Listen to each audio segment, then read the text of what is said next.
नमस्कार। आज हम सफर पर चलेंगे भारत के एक ऐसे राज्य के जहां भूगोल और उद्योग का एक बड़ा ही अनोखा संगम देखने को मिलता है, जहां सदियों पुरानी परंपराएं आज की आधुनिक प्रगति से कदम मिलाती हैं। तो चलिए एक सवाल से शुरुआत करते हैं। क्या कोई अंदाजा लगा सकता है कि भारत का डिट्रॉइट किसे कहते हैं? सोचिए, भारत का सबसे बड़ा ऑटोमोबाइल हब वो इसी राज्य में है। जी हाँ, हम बात कर रहे हैं तमिलनाडु की, एक ऐसी जमीन जहां सिर्फ पहाड़ और समंदर ही नहीं मिलते, बल्कि संस्कृति और उद्योग भी एक साथ फलते फूलते हैं। तो आज का हमारा सफर कैसा रहेगा? सबसे पहले हम इस राज्य की बनावट को समझेंगे, फिर इसकी मशहूर पर्वतमालाओं को देखेंगे, इसकी जीवन देने वाली नदियों के बारे में जानेंगे और आखिर में इसके कुदरती खजानों की सैर करेंगे। तो शुरू करते हैं पहले पड़ाव से। सबसे पहले जरा इस राज्य की जमीनी हकीकत को समझते हैं, जिसे 1969 तक मद्रास राज्य के नाम से भी जाना जाता था। तो देखिए, ये भारत का 11वां सबसे बड़ा राज्य है। इसके पूरब में है बंगाल की खाड़ी, पश्चिम में केरल, उत्तर में आंध्र प्रदेश और दक्षिण में हिंद महासागर। और इसकी जमीन भी बड़ी दिलचस्प है, कहीं उपजाऊ तटीय इलाके तो कहीं सूखे मैदानी हिस्से, और उत्तर की तरफ पहाड़ ही पहाड़। अब आते हैं उस चीज पर जो इस राज्य को इसकी असली पहचान देती है। असल में तमिलनाडु का पूरा कैरेक्टर एक बहुत बड़ी जियोलॉजिकल घटना से तय होता है, दो महान पर्वत श्रृंखलाओं का मिलन। अब जरा इन दोनों में फर्क देखिए, ये बहुत दिलचस्प है।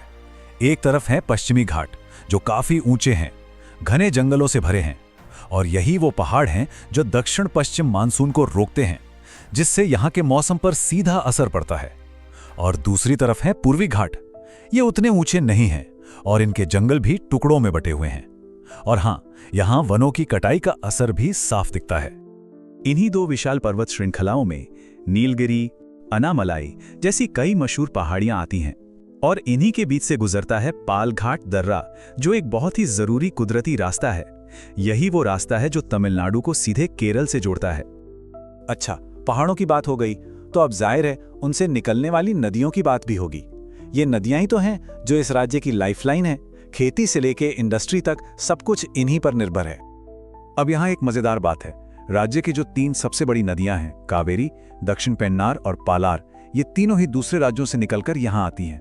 कावेरी तो तमिलनाडु की सबसे बड़ी नदी है, जो लगभग राज्य को 2 हिस्सों में बांट देती है, और दक्षिण पेन्नार, इसके किनारे बसे बड़े बड़े औद्योगिक शहर ही तो हैं जो इसे भारत का डिट्रॉइट बनाने में मदद करते हैं। और इन नदियों का रिश्ता सिर्फ पानी या इंडस्ट्री से नहीं है, ये यहाँ की संस्कृति में रची बसी हैं। जैसे कावेरी को ही ले लीजिए, ये सिर्फ एक नदी नहीं है, पुराने तमिल साहित्य में इसे पोन्नी कहा गया है। पोन्नी यानी सोने जैसी, जो अपने साथ समृद्धि लाती है। सोचिए कितना गहरा जुड़ाव है। तो जब पहाड़ और नदियां इस तरह मिलते हैं, तो जाहिर सी बात है कि वहां तरह तरह के इकोसिस्टम यानी कुदरती माहौल भी बनेंगे, और इन्हीं अनमोल खजानों को बचाने के लिए यहां कई नेशनल पार्क भी बनाए गए हैं। तमिलनाडु में कुल 5 नेशनल पार्क्स हैं, और हर एक की अपनी एक अलग ही कहानी है, अपना एक अलग मकसद है। चलिए इनमें से 3 सबसे अनोखे पार्कों पर नजर डालते हैं। एक ऐसा पार्क जो शहर के बीचों बीच है, दूसरा ऊंचे पहाड़ों पर बसा है, और तीसरा वो तो समंदर के अंदर है। सबसे पहले बात करते हैं गिंडी नेशनल पार्क की। इसकी सबसे बड़ी खासियत यह है कि ये दुनिया के उन गिने चुने नेशनल पार्कों में से एक है जो चेन्नई जैसे बड़े और व्यस्त शहर के ठीक अंदर मौजूद है। कमाल है ना? इसके बाद है मुकुर्ती नेशनल पार्क। ये बहुत ऊंचाई पर है और इसे बनाने का एक ही खास मकसद था, नीलगिरी ताहार को बचाना। ये एक तरह की पहाड़ी बकरी है जो बहुत दुर्लभ है और सिर्फ इसी इलाके में मिलती है। और आखिर में मन्नार की खाड़ी। ये कोई एक जगह नहीं, बल्कि 21 द्वीपों में फैला हुआ एक बहुत बड़ा समुद्री संरक्षित इलाका है। और इसकी एक और बड़ी पहचान है, ये पूरे दक्षिण एशिया का पहला मरीन बायोस्फीयर रिजर्व है। बायोस्फीयर रिजर्व का मतलब होता है एक ऐसा इलाका जहां कुदरत और इंसानों के बीच एक बैलेंस बनाने की कोशिश की जाती है, ताकि पर्यावरण भी बचा रहे और स्थानीय लोगों का विकास भी हो। तो कुल मिला के कहानी क्या बनती है? यही कि तमिलनाडु की असली पहचान इस संगम में ही है। यहाँ सूखे मैदान हरे भरे पहाड़ों से मिलते हैं, बड़े बड़े इंडस्ट्रियल हब समुद्री खजानों के साथ मौजूद हैं, और यही मेलजोल इस राज्य को इतना विविध और दिलचस्प बनाता है।